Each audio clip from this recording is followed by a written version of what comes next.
Dans un monde digital, on ne doit pas s'arrêter à des problématiques de confinement qu'on peut avoir en ce moment et donc stopper l'activité. Non, il faut développer un état d'esprit d'initiative et permettre aux étudiants de transposer par la suite cet état d'esprit dans leurs entreprises.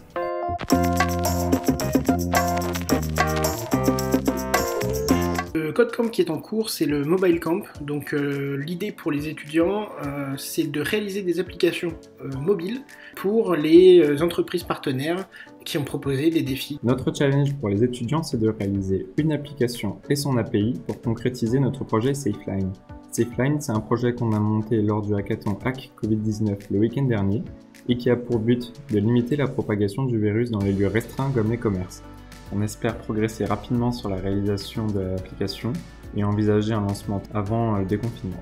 Un Codecamp full remote, l'enjeu c'est pour les étudiants d'adopter une bonne méthodologie, donc de bien se répartir les tâches, de bien utiliser des outils comme GitLab par exemple pour bien versionner leur projet. Et pour les entreprises et pour l'ETNA, l'enjeu ça va surtout être de bien suivre les étudiants et donc de veiller au bon déroulement de leur travail.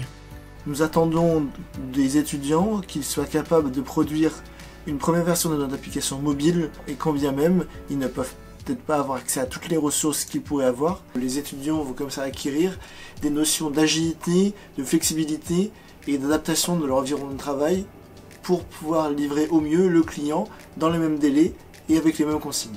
Au-delà de l'aspect pédagogique, les Codecamp ont des enjeux professionnels très importants pour nos étudiants.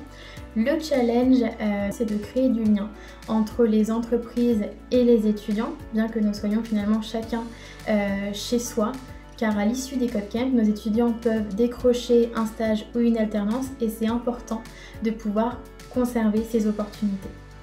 Alors l'ETNA en remote, est-ce que ça fonctionne ?